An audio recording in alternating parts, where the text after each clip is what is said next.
welcome to WION Live Broadcast, New York City. I'm Susan Tehrani. First, let's take a look at the latest stories making headlines this hour.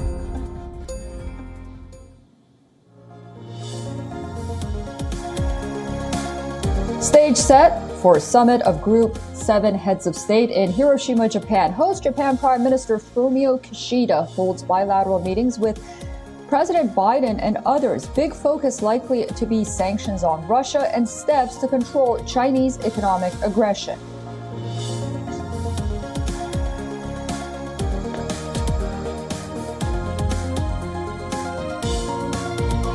Tensions between Iran and Afghanistan over sharing of Helmand River waters. Iran's President Ibrahim Raisi warns Taliban not to violate water rights of the Iranian people.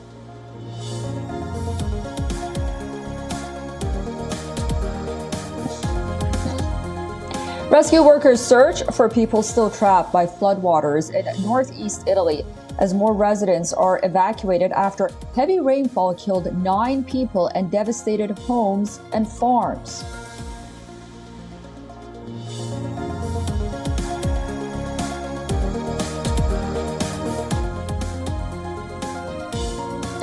Argentine paleontologists discovered the remains of a gigantic new species of a long-necked dinosaur in the country's southern Patagonia region, one of the largest ever discovered.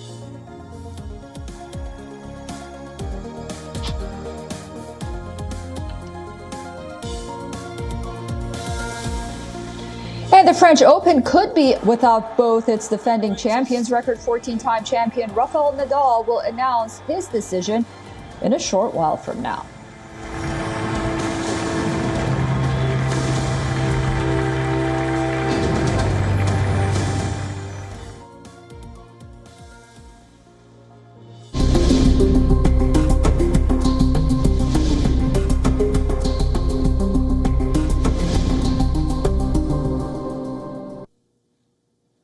Turkiye is now headed into round 2 of the high-stake presidential elections after the first round ended inconclusively. Incumbent President Recep Tayyip Erdogan missed the required 50% mark by a whisker. His main rival, Kemal Kılıçdaroğlu, came in second with 44% of the votes. Many pre-poll surveys expected Kemal to dethrone Erdogan after 20 years. But when that didn't happen, reports started floating around of electoral malpractice by Erdogan and his party. Turkiye's main opposition party has filed complaints over suspected irregularities in the counting of votes in Sunday's landmark elections. Kemal's CHP party says irregularities at each ballot box range from one single wrongly counted vote to hundreds of such votes.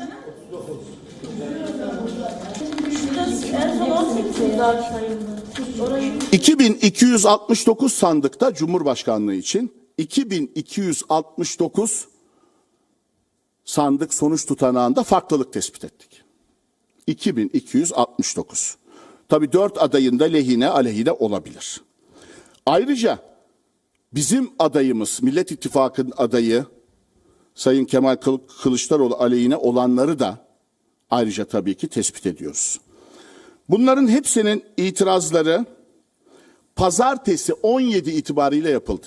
The facts remain, however, that this represents a very tiny proportion of the votes that polled and are likely or unlikely to alter the final results. While it is true that Erdogan has engaged in suppressing the free press, has jailed journalists and his opposition, and even tweaked some electoral laws, some say jumping to the conclusion that he rigged the polls seems far-fetched at best. Why then would the polls go into the runoff stage at all?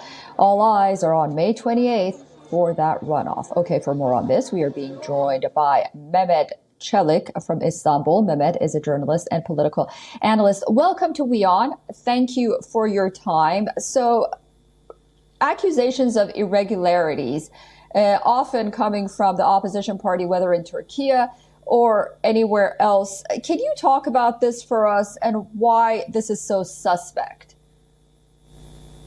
Actually, this is just part of, many other elections that have happened in the previous years. Irregularities or appeals or rejections, these happen. However, at the end of the day, this irregularities or how they are described as irregularities, they don't necessarily affect the results because they get corrected, and the margins of this irregularities is so small that it doesn't actually change the end results. Because if you look at the end result, the vote difference between President Erdogan and Mr. Kılıçdaroğlu, it's nearly 3 million votes.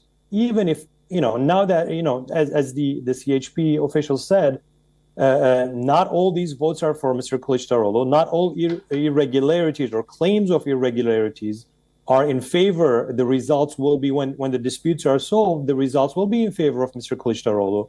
So these are part of the actual democratic tradition and democratic process within Turkey that has been carried out for many decades. Elections are held free and fair, and after the elections, there is appeals and rejections or disputes, which are actually taken through a judicial process and they are solved. So this is something that takes place in every election. If it requires a rerun, there's also that possibility as well. In this could be a local or this could be a general rerun of the election, as it happened in municipal elections in Istanbul in 2019. But there is an independent supreme election body that decides all these and deals with all these disputes. So, there is that skepticism. I think some of the claims that previously you made with regards to, freedom of speech or freedom of press and irregularities, they do take place. However, they are such a small margin that Turkey's election process is hailed by many international observers that it is a free and fair election, and there's a huge participation rate, that even with the irregularities, it doesn't affect the end result because they're in such a small percentage of the overall vote.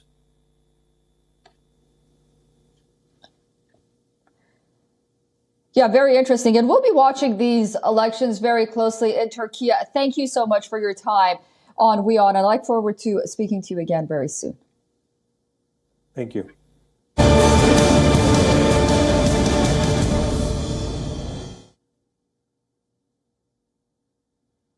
Moving on to another big story at this hour, and that's the world's top democracies who will be meeting in Japan's Hiroshima for the G7 summit. That is to start tomorrow.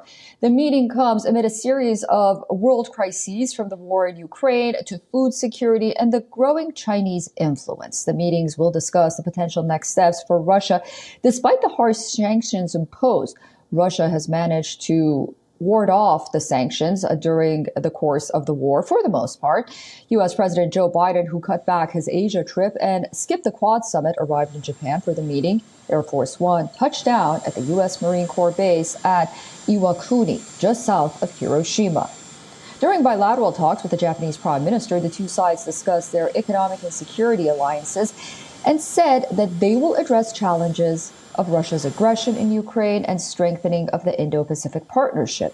Japan's Prime Minister Fumio Kishida also held a bilateral meeting with his Italian counterpart, Giorgia Meloni. The two leaders agreed to deepen ties as Italy takes over the G7 presidency from Japan in 2024.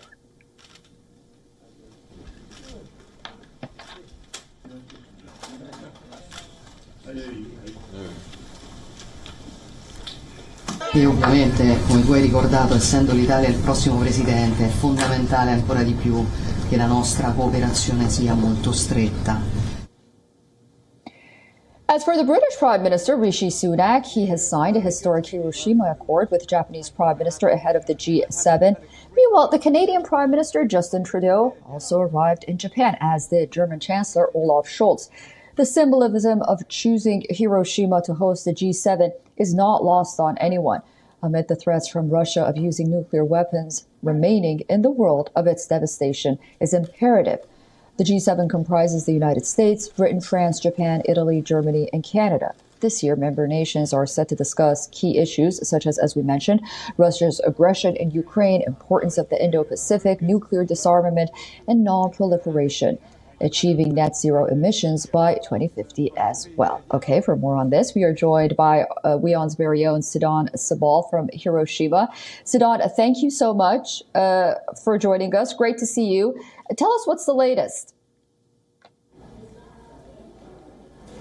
Well, Susan, it's just past 10:30 p.m. Here in Japan, and the city of Hiroshima is all set for the G7 summit. It begins tomorrow when the world leaders begin their day by visiting the site of Hiroshima attack, the atomic attack, the Hiroshima Peace Park. And then, of course, the proceedings begin. We know that while the summit will be focusing on issues ranging from climate change to clean technology, artificial intelligence, there's this long shadow of the Russian invasion of Ukraine and, of course, the Chinese aggressive action. So there will be, of course, no surprises, but it's given that on Sunday, when the joint statement is released by the G7 leaders, there will be strong sanctions against Russia. But also another aspect is countries like India, Australia, Indonesia, Vietnam, who have been invited by the Japanese side as a show of how they are increasing their engagement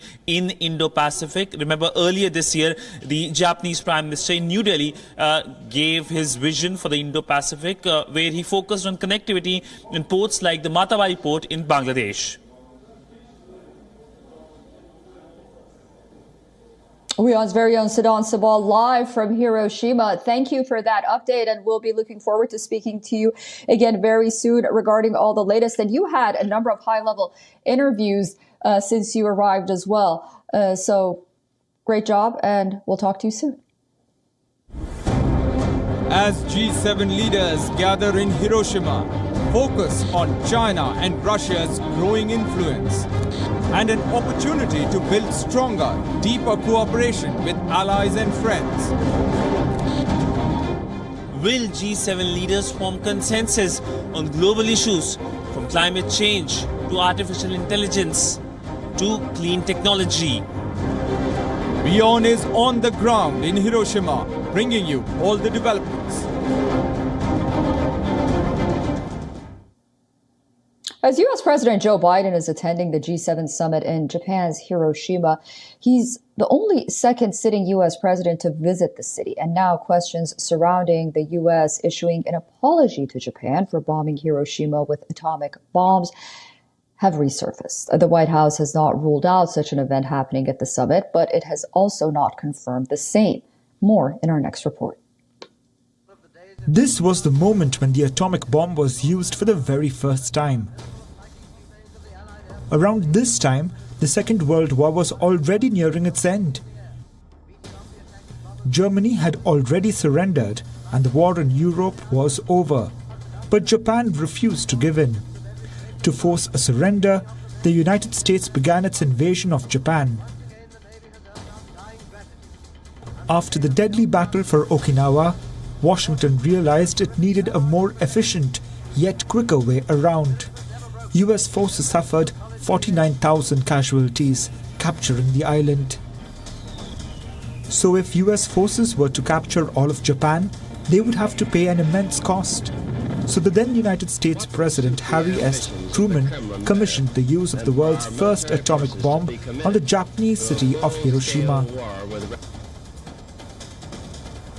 The intention was to inflict so much damage to Japan that it is left with no option but to surrender. Dropping a 4-ton uranium bomb on a city with a civilian population of over 500,000. The worst human-made catastrophe was unleashed. Over 80,000 people died instantly. Over 140,000 were to suffer lifelong with radioactive illness. Even the thought of the horror sends shivers down the spine. From that very moment, the question has lingered. Should the United States apologize for dropping the atomic bomb on Hiroshima? And what other occasion could be best suited for an apology, if any, than a sitting US president himself visiting Hiroshima? Japan is hosting G7 summit in the city this Friday. On Japan, many previous American presidents have been pressured or asked to apologize for the U.S. using a nuclear bomb over Hiroshima and Nagasaki. Does the president plan to do that when in Japan, or make any comments at all? The president plans to visit the memorial and to pay his respects to the lives of the innocents who were killed in the atomic bomb that was dropped on Hiroshima. But the focus of the trip, Ed, is what I just talked about in my opening statement. It's about the future. Will this be the moment which Biden will use to apologize? We can't say for sure as of now, but we cannot rule it out either. We can only remind you that almost 7 years ago, former US President Barack Obama was presented with the same exact opportunity, but he chose not to apologize. Bureau Report, WION World is One. Florida Republican Governor Ron DeSantis is set to officially enter the 2024 U.S. presidential race. This, as a report by Reuters is quoting a source close to DeSantis. He's expected to make the announcement next week on May 25th. DeSantis will pose as Donald Trump's biggest rival for the Republican ticket. His candidature has been long awaited. And in recent weeks, a former U.S. President Donald Trump has also stepped up his political attacks on the Florida governor. Currently, Trump is performing really well on survey polls and seems to be leading the Republican nomination, much to the dismay of Republican donors who want DeSantis to challenge Trump. DeSantis is poised as a formidable candidate. When he was reelected as Florida's governor in 2022, he won by nearly a 20% margin against his Democratic opponent. The Florida governor also has the backing of many of his colleagues. Republican lawmakers have helped pass a number of conservative bills put forth by Ron DeSantis, such as scrapping diversity programs at public universities, allowing carrying concealed weapons without a permit, and banning all abortions in Florida. Until now, DeSantis was insistent that he will not put his hat into the ring until Florida legislature completed its spring session. But according to that source to Reuters, DeSantis will announce his candidature on May 25th at a donor meeting in Miami and give a more formal launch after signing the declaration paperwork around May 29th. Donald J. Trump, a man that you called for such a time, and simply say, Lord, remember me. All right, bow your heads. Father God, in the mighty name of Jesus, we offer this prayer to you, Lord, on behalf of our president, Donald J. Trump, a man that you called for such a time. From Cannes to Hollywood, Tinseltown's Rambo, Sylvester Stallone, has just launched a reality show with his family. The series is called The Family Stallone. It is perhaps no surprise that many are already comparing it with Keeping Up with the Kardashians. More details about this new family reality show in our next report. We have seen the Osbournes. We have kept up with the Kardashians. The world's biggest stars. Now it's time for another reality TV show about another Hollywood family. Or as a family man. Get ready for The Family Stallone. It's the latest in a long line of reality shows about celebrity families. Starring Sylvester Stallone, his wife and former model Jennifer Flavin, and their three daughters, Sophia, Sistine and Scarlett. The series captures Stallone both as an actor and a family man. The Family Stallone features scenes of Stallone on set filming the television series Tulsa King, as well as at home with his family. More of a documentary. So what you see here is what you get. This is what we've been wanting to do for a long time, which is share our kind of life a little bit because it's entertaining. Couple made headlines when Jennifer filed for divorce from Sylvester in August of 2022, only to reconcile a month later. That tumultuous point of their marriage will also definitely be featured in their series. Apart from his three daughters, the legendary actor also has a son named Sergio, from a past marriage to Sasha Jack. They also had another son, Sage, who died in 2012. But what encouraged this Hollywood family to also invite cameras into their private life? It's definitely Sophia's idea and my idea. We have a podcast and we've featured our whole family on it, and everyone was so shocked that they were just so funny and relatable and gave great business advice, and I think people just kept wanting to see more and more. That's it. If the family is to be believed, the show is completely unscripted and is not trying to copy the Kardashians. Kardashians were brilliant in what they did and very original. And I think that we're taking a different tack, but the main thing is you don't try to copy someone. Have a sentimental moment here. Bureau Report, WION World is One. It's a dream I don't want to wake up. It's a bird, it's a plane, no, it's a flying sofa. Turkiye's capital, Ankara, saw an unusual sight of furniture flying off in a heavy storm. We'll end today's bulletin with the visuals to that. For me, in New York, I say goodbye, and I'll see you tomorrow, same time, same place.